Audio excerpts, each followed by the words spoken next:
Olá, sejam muito bem-vindos ao 7º episódio do Cronicast. Esse projeto é apoiado pela Prefeitura Municipal de Uberlândia pelo programa Cultura na Comunidade.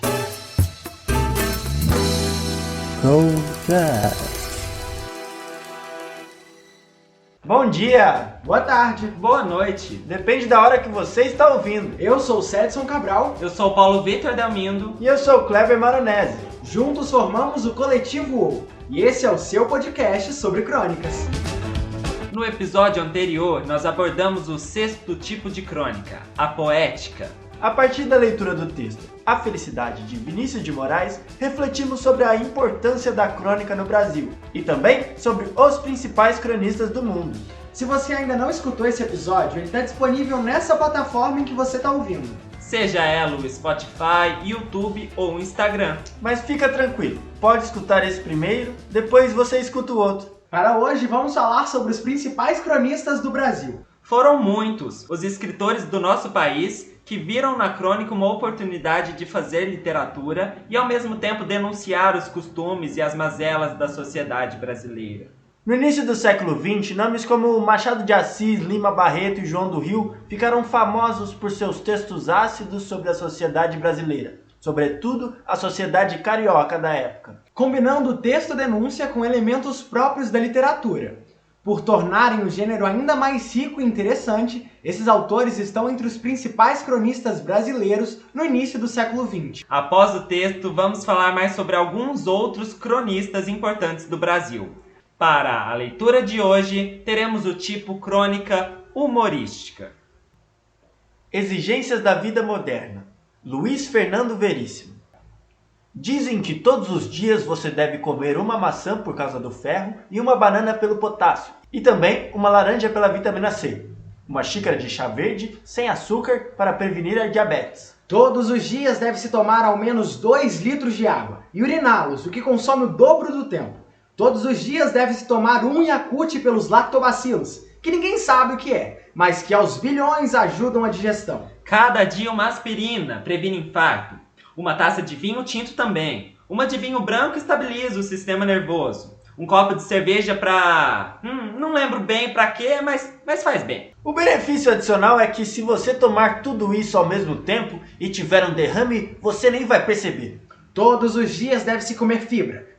Muitíssima fibra. Fibra suficiente para fazer um pullover. Você deve fazer entre 4 a 6 refeições leves diariamente. E nunca se esqueça de mastigar pelo menos 100 vezes cada garfada. Só para comer serão cerca de 5 horas do dia. E não esqueça de escovar os dentes depois de comer. Ou seja, você tem que escovar os dentes depois da maçã, da banana, da laranja, das 6 refeições, e enquanto tiver dentes, passar fio dental, massagear a gengiva, escovar a língua e bochechar com Plex. Melhor, inclusive, ampliar o banheiro e aproveitar para colocar um equipamento de som, porque entre a água, a fibra e os dentes, você vai passar ali várias horas por dia. Há que se dormir 8 horas por noite e trabalhar outras 8 por dia, mas as 5 comendo são 21, sobram 3, desde que não pegue trânsito. As estatísticas comprovam que assistimos 3 horas de TV por dia, menos você, porque todos os dias você vai caminhar ao menos meia hora. Por experiência própria, após 15 minutos dê meia volta e comece a voltar. Ou a meia hora vira 1 hora. E você deve cuidar das amizades, porque são como uma planta, devem ser regadas diariamente. O que me faz pensar em quem vai cuidar dela quando eu estiver viajando. Deve-se estar bem informado também, lendo 2 ou 3 jornais por dia para comparar as informações. E o sexo, todos os dias tomando o cuidado de não cair na rotina. Há que ser criativo, inovador, para renovar a sedução. Isso leva um tempo. E nem estou falando de sexo tântrico. Também precisa sobrar tempo para varrer, passar, lavar roupa, pratos e espero que você não tenha um bichinho de estimação. Na minha conta são 29 horas por dia. A única solução que me ocorre é fazer várias dessas coisas ao mesmo tempo. Por exemplo, tomar banho frio com a boca aberta, assim você toma água e escova os dentes. Chame os amigos junto com os seus pais. Beba o vinho, coma a maçã e a banana junto com a sua mulher, na sua cama. Ainda bem que somos crescidinhos, senão ainda teria um danoninho. E se sobrar em 5 minutos, uma colherada de leite de magnésio. Agora eu tenho que ir. É o meio do dia e depois da cerveja, do vinho e da maçã, tenho que ir ao banheiro. E já que vou, levo um jornal. Tchau! Não, quando eu li essa crônica eu fiquei rindo um tempão, porque realmente é muito bem-humorada. Traz umas reflexões muito legais, né? Mas antes de falar sobre a crônica, eu queria falar um pouquinho sobre os cronistas brasileiros e a importância que eles têm, né? A crônica no Brasil, pelo menos, como a gente já conhece, lá bem antigamente, quando tinha os Flowners, eles faziam o quê? Eles eram uma espécie de observação social. Eles olhavam, observavam os espaços, os lugares, os acontecimentos e escreviam sobre esse cotidiano. E aí vai gerando, e hoje em dia tem muito isso, as crônicas elas carregam muito uma crítica social e uma reflexão sobre o comportamento humano. E isso é muito legal observar, né? Porque é uma das grandes importâncias das crônicas no Brasil. E aí também temos os grandes cronistas no Brasil, né? Lá depois de 1930, da Semana Moderna, a gente vai ter uma época de ouro.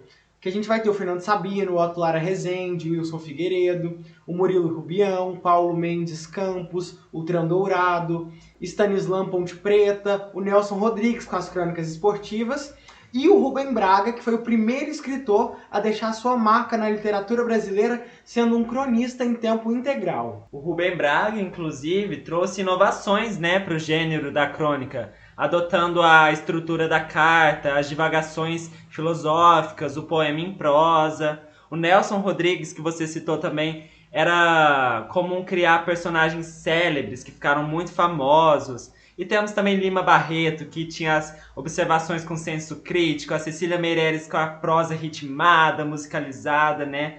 O Machado de Assis, que abordava questões da política, escravidão, as mazelas da sociedade com uma certa ironia, um olhar muito particular dele, né? E hoje a gente ainda vê as crônicas, né, nas colunas de jornais, como do Antônio Prata, do Luiz Veríssimo, e também elas começaram a preencher as páginas, os blogs, as redes sociais, né, nessa atualidade. E o Luiz Fernando Veríssimo, que é o autor dessa crônica, né? Que, por incrível que pareça, diante dessa lista toda que a gente falou, poucos ainda estão vivos, né? E ele hoje em dia ele tem 84 anos. E ele é humorista, cartunista, roteirista de televisão, teatro, entre várias outras coisas. E uma das marcas do autor é a ironia, a figura que mostra a contradição entre o que se diz e o que quer ser dito, né? Que quer ser entendido. Essa crônica ela traz essa ironia, esse humor mais sarcástico, né? De tratar de um assunto que impacta a sociedade de uma forma muito leve, né? É engraçado o jeito que ele traz, falando sobre esse cotidiano apressado, que a gente começa a fazer muita coisa ao mesmo tempo, que a gente tem que fazer, senão não dá tempo. O Luiz Fernando Veríssimo, assim como outros autores dos textos humorísticos, principalmente a crônica, né? Eles fazem uso desses recursos humorísticos mesmo. A ironia, como vocês já citaram, o sarcasmo, a sátira, o exagero, o estereótipo, né? Que tinha muito no Nelson Rodrigues também, essa questão da estereotipação. Então, são essas questões que a gente vê em todos os textos humorísticos, mas que o autor tem que ter aquela habilidade. Cada um faz do seu jeito e cada texto tem a sua marca, né? A sua identidade também. Mas o que é legal desse gênero, pelo menos do gênero humorístico, é que ele de uma certa forma se afasta da seriedade, provocando o riso, para depois levar o leitor a fazer uma reflexão sobre o assunto que ele está dizendo, né? E quando eu li essa crônica eu fiquei pensando também, né, nessa necessidade de fazer tudo ao mesmo tempo e como que isso vai afetar o nosso dia a dia, a nossa qualidade de vida, né? Porque muitas vezes a gente quer fazer tudo ao mesmo tempo e a gente não consegue, a gente tem que aceitar que essa vida contemporânea de acelerar tudo e fazer tudo, muitas vezes não bem feito, só fazer por fazer, não dá certo. A gente precisa desacelerar esse ritmo intenso que a gente está vivendo. Nesse caso, o autor critica essa ânsia que a sociedade atual tem de fazer tudo ao mesmo tempo, nesse ritmo frenético, sem nem ao menos pensar se realmente é preciso ou não fazer aquela atividade, né? E como o Sedson disse, eu acho que o que mais pega é isso, é querer fazer de tudo e ao mesmo tempo não fazer nada bem feito.